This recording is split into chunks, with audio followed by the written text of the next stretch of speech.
Hi friends, welcome back to my channel. We have started with mechanical properties of fluid और आज हम लोग सबसे important बात करने वाले हैं पास्कल्स लॉ। अब पास्कल ने क्या बोला? बहुत सिंपल बात की उसने। एक बलून लिया है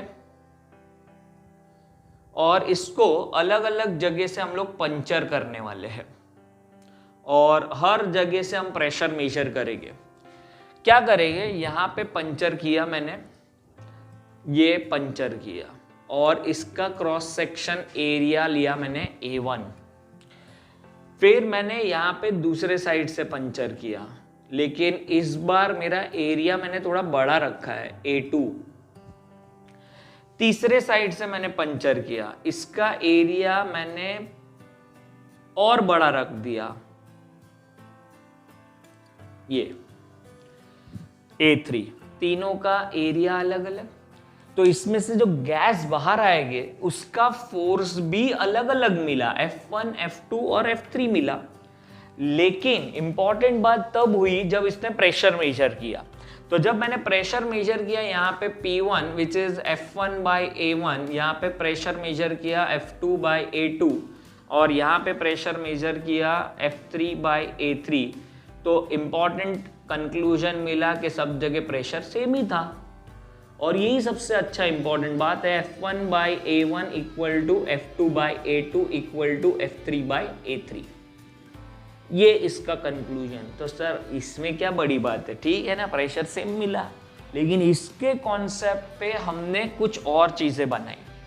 लेकिन आगे बढ़ने से पहले जब इसने ये लॉ बनाया पास्कल्स लॉ, तो इसने एक बात बोला, ये ऐसा तभी होगा जब हम लोग g को क्या करेंगे, तो एक्सेलरेशन ड्यू टू ग्रेविटी को क्या करना है, निग्लेक्ट, तो ही हम ये फॉर्मूला अप्लाई कर सकते हैं। It is very important, g is neglected. ठीक है, g का वैल्यू निग्लेक्ट करेंगे, लेकिन इस पे बेस्ड जो चीजें काम करती है वो होती है हाइड्रोलिक लिफ्ट।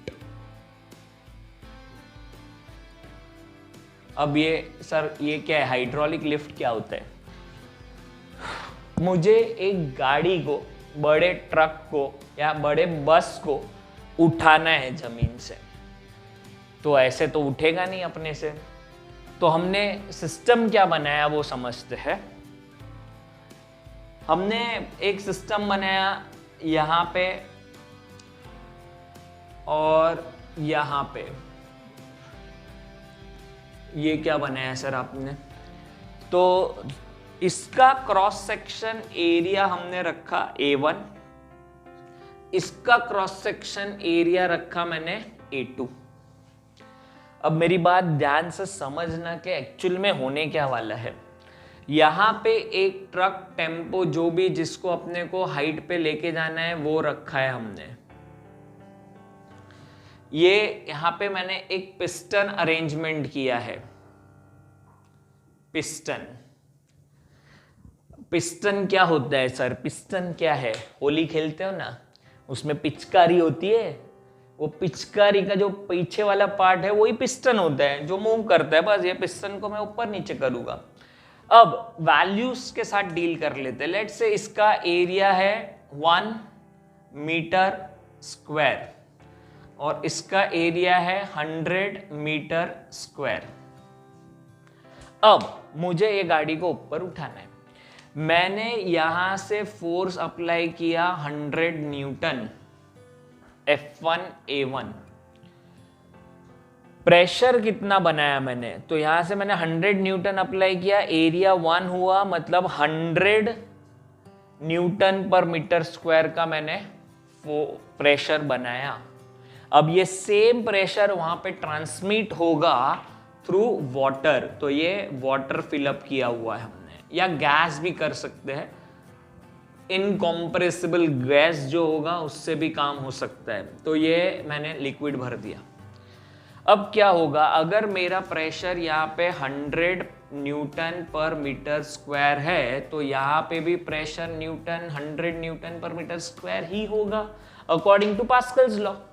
लेकिन अगर 100 न्यूटन पर मीटर स्क्वायर प्रेशर है, तो यहाँ पे फोर्स कितना लग रहा है इस पे? तो प्रेशर मैंने लिखा 100, फोर्स नहीं पता, एरिया इसका है 100, which is 100 into 100, 10,000 Newton which is very large, जो ये इसको ऊपर उठा लेगा, तो ये मेरा काम हो गया। मैंने तो सिर्फ 100 न्यूटन अप्लाई किया, इधर से वो ऊपर उठ गया। ऐसा ही सेम लॉजिक तुम लोग ने देखा होगा, शटर, जो बड़े बड़े शटर होते हैं उसके बाजू में एक घुमाने का, राउंड करने का एक कंटेन होता है या रॉड होता है, जिसको घुमाने से शटर ऊपर हो जाएगा। तो इतना बड़ा शटर ऐसे सिर्फ घुमाने से ऊपर हो जाता है, उसमें भी यही फंड है। तुम प्रेशर कम अप्लाई कर रहे हो लेकिन इफेक्ट उसका बहुत ज्यादा है। मैंने 400 न्यूटन ही अप्लाई किया, लेकिन उसका इफेक्ट जब यहाँ पे आके देखा तो मैंने 10,000 न्यूटन का फोर्स लगा दिया। तो these are the basic idea जिसमें पास्कल्स लॉ इन्वॉल्व है। अब इस पे बेस्ड एक क्वेश्चन हम लोग करेंगे नेक्स्ट वीडियो में। For that stay tuned.